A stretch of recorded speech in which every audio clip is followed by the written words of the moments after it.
All right, welcome, guys. I got 3 stories you need to know about before tomorrow. Pardon any green screen effects that are not working correctly. I need to figure out what's going on with my lights. But anyhow, we have 3 articles. The JEDI contract. We're going to talk about why the stocks dropped today, and people are running out of gas. In fact, there's a lot of gas stations that are running out because, well, people are panicking. But they have a good reason to. Let's get right into it. Remember, this is Money Isn't Hard. Like and subscribe or follow, or is that TikTok or whatever other platforms I'm on? Anyhow, Money Isn't Hard. That's the username on everything, including Facebook. So check it out. Anyhow, the Pentagon is about to cancel the JEDI contract. Now, what is the JEDI contract? The JEDI contract is a controversial contract that the U.S. government did back in, I want to say 2019, 2018, where they're going to award one company, yeah, you heard that right, one single company, $10 billion to provide cloud services to the Department of Defense. Now, that contract, there was a bunch of people. There was teams of people bidding on it. Amazon bid on it. Microsoft bid on it. Oracle, all these other groups bid on this contract, right? Big deal. Tech wanted it. Anyhow, big controversy back when it got awarded. There was some stuff said about Amazon. Amazon did not get awarded it. Well, Amazon decided to sue. And, you can't blame them because, well, they didn't get it awarded. And I think if you miss out on $1 billion a year, you're going to bid on it. But if we actually look at this, it's going on 2 years in legal battles, and they haven't been able to do it. So this is where we start to hear the DoD say, the prospect of such a lengthy litigation on process might bring the future of the JEDI cloud procurement into question. So that's almost leading you to believe that, if this lawsuit keeps going on, we need to move on. We're going to just figure out another way to go about it because we don't need to sit here for, 2, 3, 5, 10 years to do it. So if we keep going through this, we see, people say the Pentagon should move to a popular approach of using multiple companies as participants and spreading out the work to different bidders. Now, this is interesting, and you could see them doing it as like an IDIQ or indefinite in quantity, I believe is the term, where they award it to several different companies and then they do task orders under it, etc., for certain needs.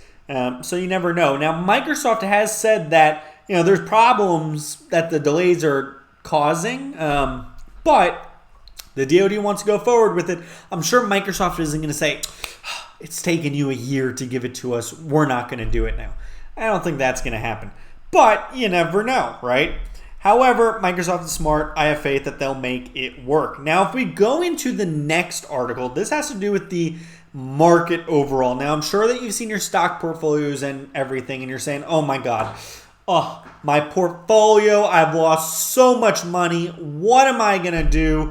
I don't know how I'm ever going to make it back. Well, guys, don't panic. Yes, the Dow Jones lost around 473 points. Actually, it did lose 473 points.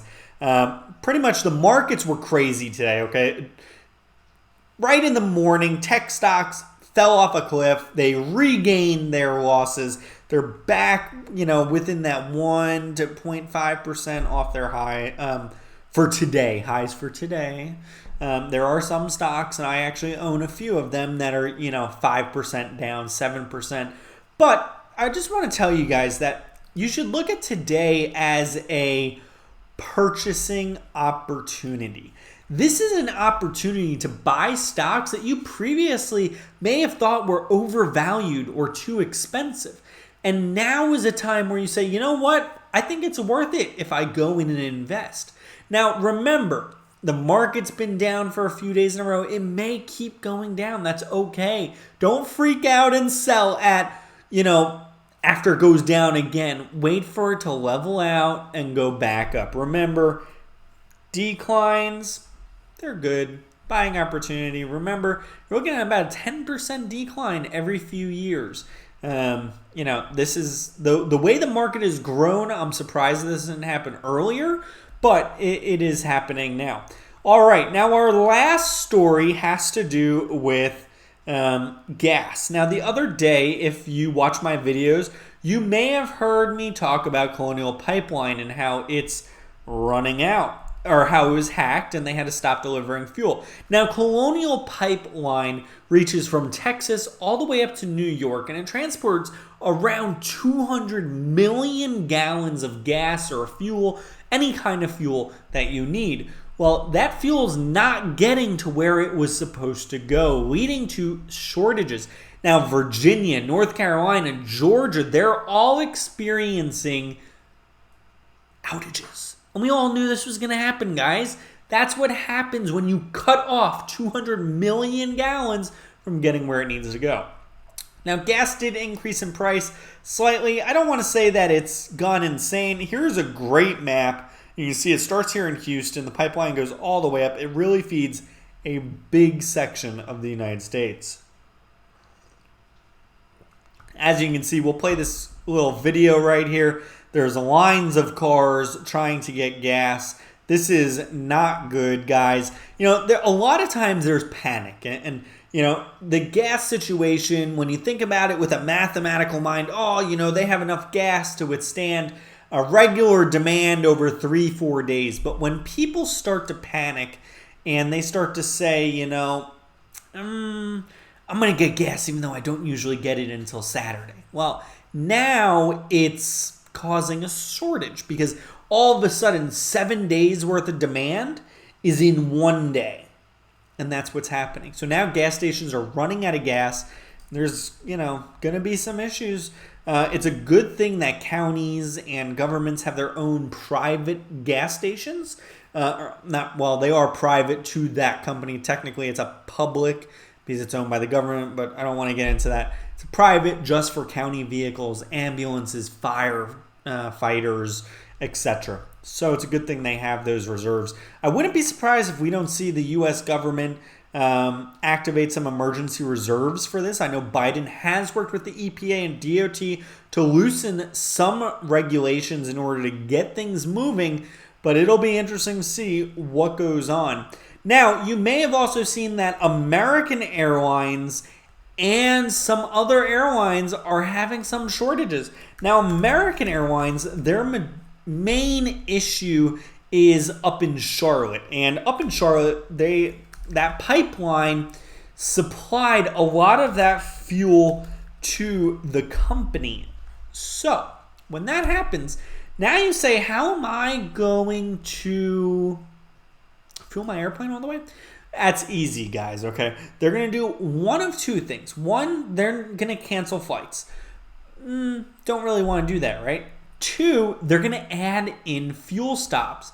Now, Southwest is actually tankering fuel. Same concept. So tankering is where, let's say you're at an airport. Let's say you're at Love Field in Texas, right in Dallas, right down the road from DFW. And you have all the jet fuel you want. Well, you may fill that airplane all the way to the top. Put as much fuel as you can get on there. In fact, you may limit how many passengers or bags are on the plane in order to carry more fuel. And that's called tankering. So they're going to do that. They're going to go to their next destination, have all that fuel so that they don't have to get fuel in the airport where they're limited. Now, American is probably doing the same thing, but in Charlotte, what they're doing is they're taking on passengers. They may be, limiting passenger load and baggage, and then flying to an airport midway or closer to the end or beginning. It doesn't really matter, to pick up more fuel at an airport which has plenty supply. Now, that's what you got to do, right? You got to fly people. You need to get them going from A to B, and transportation is vital, right? Just because we're running out of fuel because of the pipeline doesn't mean that life just stops. Life keeps going. People still need the medicine that is transported on airplanes, the organs that are flown every day on our commercial airlines to do transplants. So it's a great thing that the airlines are adapting, and I have a feeling that you're going to keep seeing them do this kind of thing for a while. I really hope you guys like this episode. Like I said, I just create these because I enjoy doing it. I don't know why I'm holding these, but I am. And, if you have any questions, comments, concerns, put them in the comment field, or, go on TikTok, check out my little video channel I have there. I post some funny stuff occasionally. And let me know what you think. Anyhow, appreciate you guys. Like and subscribe. And remember, money is not hard.